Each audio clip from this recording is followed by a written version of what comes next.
கரூர் சம்பவத்துக்கு அப்புறம் கூட அவரு என்ன வேணாலும் எது வேணாலும் பண்ணுங்க அப்படின்னு சொல்லியிருந்தாரு. என்ன வேணாலும் பண்ணுங்க. அவன் இன்னும் திருந்தலாமாமா. ஆனா விஜய் மேல கேஸே போடாம இருக்கு. அதுக்கான காரணம் என்ன? விஜய் மேல இது வரைக்கும் ஒரு கேஸ் இல்ல. போடாத முன்னாடியே கார்ட்ரம் உள்ள ஒழிஞ்சிங்கன்னா இந்த குச்சி ஐஸ் வைக்கா போறவங்கள ஒளிஞ்சிட்டு யாரு கூட ஐஸ் பாய் விளையாடுறா? இவனுக்கு வயசுக்கு தகுந்த சவகாசமே இல்லடா. ஒரு பஞ்சாயத்தடா முடிச்சு பாரு, நமக்காக அம்பட்டு போலும் புள்ள குட்டியோட வெயில்ல காத்து கிடக்குறாங்களே. கேஸ் போடாததுக்கான காரணம் என்ன? அவர் மேல இருக்கிற ஏதாச்சும் பயமா? இப்ப அவர் அரெஸ்ட் பண்ணிட்டா அவர் நெக்ஸ்ட் சிஎம் அவர் வந்துருவாரு அப்படின்ற ஒரு பயம் இருக்கா? ஆமா ஆமா, நாங்க ரொம்ப பயப்படுறோம். அவன் ஒரு காமெடி பீஸியா? வரலாறு தெரியாது தம்பி, நீ பிறந்திருக்க மாட்டேன். அவனுக்கு அவன் குஞ்சு பண்ணி பிடிச்சா ஒழுங்கா ஒண்ணு கடிக்க தெரியாதியா? அங்க நடத்தினவன் யாரு? அவனதான் தூக்கணும் இல்ல, மாவட்டத்துல தூக்கணுமா இல்லையா? ஆனா புஷி ஆனந்த் என்ன பண்ணாரு? சில்வண்டு சிக்கு சிறுத்த சிக்காதுல நடத்தந்து பூரா மாவட்ட செயலாளர் தான். அவர் மேல கேஸ் போட்டது நியாயம். எனக்கு பெயில் கொடுங்க. சத்தியமா சொல்றேன் சார், எனக்கும் இவனுக்கும் எந்த சம்பந்தமும் இல்ல சார். என்னது இது? அது வரைக்கும் போட்டதுல மாவட்ட செயலாளர் புஷி ஆனந்த் இவங்க எல்லாரையுமே கேஸ்ல லிஸ்ட்ல சேர்த்தீங்க. ஆனா விஜய் அவர்கள் தான் முக்கிய காரணம்.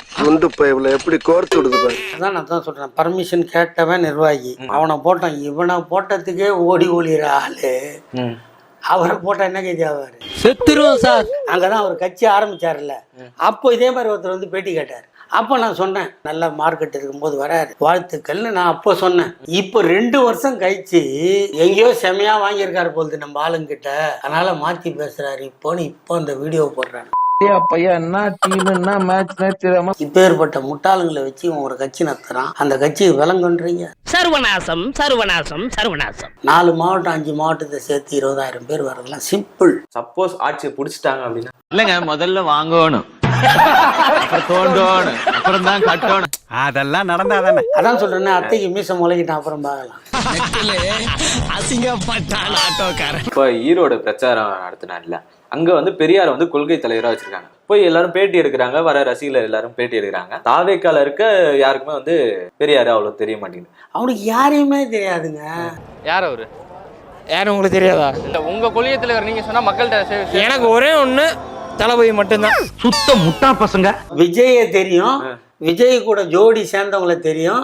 5-6 படம் சேர்ந்து நடிச்சா அவங்கள அண்ணின்னு சொல்ல தெரியும். யாருன்னு? அண்ணியா? இல்ல, அவங்களுக்கு என்ன உறவு இருக்குதான்லாம் தெரிய வேணாம். இவனே சொல்றோம், எங்க அண்ணி.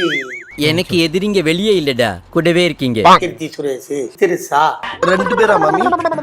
பெரியாரே தெரியலன்னு ஈரோட்லயே சொல்றாங்கன்னா என்ன திமிரு இருக்கணும் உனக்கு?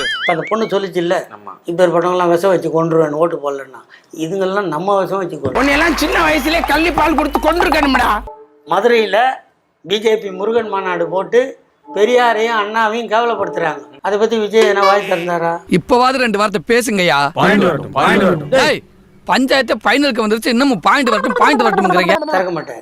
பிஜேபி திறக்காதுன்னு சொன்னா திறக்க மாட்டார். இவர் அச்சாதான் அவங்க கிளம்புவாங்களாம். முதல்ல வந்து கொள்கை தலைவர் தெரிஞ்சுக்கிட்ட அப்புறம் இருக்கட்டும். மனுஷனுக்கு உண்டான தகுதியே இல்லாதவங்க அந்த கட்சியில இருக்கும். இவங்க இந்த பூமிக்கு தேவையில்லாத எக்ஸ்ட்ரா வெயிட் ஊசி போட்டு கொண்டு கடலில் போட்டணும். இங்க இருக்கிற டிரான்ஸ்பார்மர் போய் தொட்டா சாக்கடிக்கணும். 2ஆம் கிளாஸ் படிக்கிற என் பேரன் கட்டை வச்சு மூடுறான். சிவாஜி சுமதியோட பேரன், 2nd ஸ்டாண்டர்டு.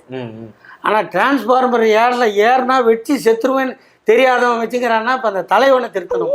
நீ மாவட்ட தலைவர் இல்லடா, மாவட்ட தலைவர். ஏங்க, அவங்க அப்பாவே எல்லாத்தையும் சொன்னாரா இல்லை? நம்மளா சொன்னோம். கஷ்டப்பட்டு லயோலா காலேஜில் சீட் வாங்கி கொடுத்தேன். கிளாஸ் உள்ள இருக்க மாட்டான், அந்த காம்பவுண்ட் சேவரில் உட்காந்துப்பான், போய் பாருன்னு சொன்னாங்க. இந்த குட்டிச்சவரில் உட்காந்து நீயும் குட்டிச்சவரை போறேன். படிக்க பிடிக்கல, நான் நடிக்கணும்னு சொன்னான். இதுல ஹீரோ ஆகணும்னு வேற ஆசை. படத்தை எடுத்து 75 லட்சம் லாஸு. அப்புறம் விஜயகாந்த் காலில் வந்துதான் இவன் மூஞ்சியே ஜனங்களை பார்க்க வச்சேன். ஏண்டா தரித்திரம் முடிச்ச மூதேவி, உன் கதை என்னடா காரி துப்புற மாதிரி இருக்கு? இல்லைன்னா இவன் மூஞ்ச பார்க்க நாதி இல்லைன்னு அவங்க அப்பா சொன்னார். புஷி ஆனந்த் 1ஆம் நம்பர் திருடன்னு ஏமாத்துறான் என் பிள்ளைய. ஆனால் நான் சொல்ல வேணாம், பெத்த அப்பனே சொல்லிட்டான். என் மாவன் அதுக்கெல்லாம் சரிப்பட்டு வர மாட்டான். பெத்த அப்பனே சொல்லிட்டான், டவுட் கிளியர் ஆயிடுச்சுல, கிளம்புடா.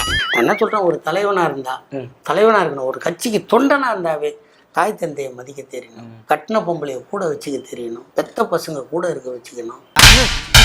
நீ கேட்ட ஒவ்வொரு கேள்வி என்ன செருப்பால் அடிச்ச மாதிரி இருக்குடா. இந்த அடிப்படையே இல்லாத விஜயை நம்பி போறவங்க பாழாதான் போவாங்க. இந்த ஆள் பேச்ச கேட்டீங்கன்னு வச்சுக்கோங்க, வாழ்க்கையில உருப்படவே முடியாது. இப்போ இதை சொல்லணுமா இல்லையா? விஜய் ஃபர்ஸ்ட் போய் உங்களுக்கு ஓட்டு இருக்குதான்னு பாருங்க, இல்லைன்னா சேருங்க. என்ன சொன்னாரு தெரியுமா?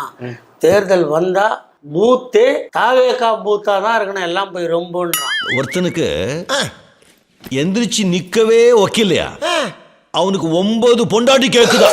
ஓட்டே இல்லைன்னா உள்ள சேர்ப்பாங்களா? சேர்க்க மாட்டாங்க. இவன் ஊராங்க ஒரு 500 பேர் சேர்ந்து கலாட்டா பண்ணா வன்முறை வெடிக்குமா இல்லையா? அதுக்கு யார்? அந்த தலைவன் தானே காரணம். சினிமாவை பார்த்து இந்த அளவுக்கு அவர் மேல வெறி கொண்டு இருக்கிறதுக்கு மக்களை எஜுகேட் பண்ணாத இந்த அரசாங்கமும் ஒரு காரணம் சொல்லலாமா? அப்படி கேளுங்க. அவரு போய் ஏறுவானா, அதுக்கு வந்து அரசாங்கம் வந்து அவனை எஜுகேட் பண்ணுவான். நாளைக்கு நான் முதலமைச்சர் சொல்ல வரைய நீ எஜுகேட் பண்ண மாட்டியா? பண்ண முடியலன்னா விட்டு ஓடு. முடியாது முடியாது. என்ன நடந்தாலும் சரி, இந்த அரசியலோட ஆழத்தை பார்க்காம நான் விட மாட்டேன்டா. என் படத்தை 100 ரூபா டிக்கெட் 1000 ரூபாய்க்கு வாங்காத, பிளாக்ல வாங்காதன்னு சொல்லணுமா இல்லையா? ஒரு கோடி கொடுத்தாரு அந்த காரியத்தை மட்டும் செய்ய மாட்டேன். அந்த வேலையை செய்யற புஷியானந்தியே பக்கத்துல வச்சு நீ எப்படி சொல்லுவ? பாரு கபிலா, இந்த துஷ்டன் விட்டு தூரம் போ, எல்லா தஞ்சால சரியா போடும் உனக்கு. நீ ஒழுங்கா நடிக்கிற பணத்தை ஒழுங்கா வாங்கி அதுக்கு டாக்ஸ் கட்டினா பரவாயில்ல. நீ வாங்குறதே பிளாக் பாதி ஒயிட் பாதி. அப்புறம் நீ எப்படி பிளாக் டிக்கெட் இருக்கணும்னு சொல்லுவேன்? அப்ப எனக்கு இல்லங்கிறியா? இல்லன்னு உனக்கே தெரியாதாடா? நீங்க அந்த கரூர் தானே, ஆமா. அந்த வண்டியில எத்தனை பேர் இடிப்படுறான், சிரிச்சிக்கினே உட்காந்து பாரு. நீ நல்லா இருக்க மாட்டடா, நல்லாவே இருக்க மாட்டடா. அது ஆக்சுவலா வந்து ஜனநாயகம் படத்துக்கு ஷூட்டிங். அது இப்ப இது கேஸ் ஆயிட்டதுனால அதுல வராது. ஏயா கத்துற? நாயை விட நீ கத்துற என்ன கோத்து விட்டு போயிரும் இருக்கு. சரி, நான் வரேன். ஒரு நிமிஷம் இதை மட்டும் பார்த்துட்டு போ. அப்பதான் என் மனசு குளுகுளுன்னு இருக்கா. இத டைவர்ட் பண்றதுக்காக தான் சார் இந்த ஸ்ட்ரைக்கே பண்ணது. என்னத்தை எடுக்கிறான்? ஓஹோ,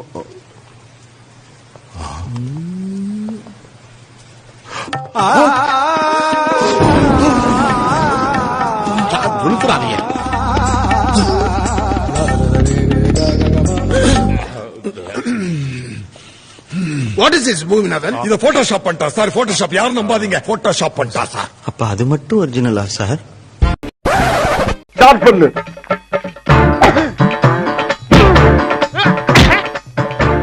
இங்கிட்டு வா. அப்படியா? படைக்கல மண்டல மட்டும் அடிச்சிடாத, குலக்கேசல் உள்ள போயிருவேன். சரியா? உங்க வீட்டு பிள்ளையா நினைச்சு எல்லாரும் என்னை மன்னிச்சிருங்க.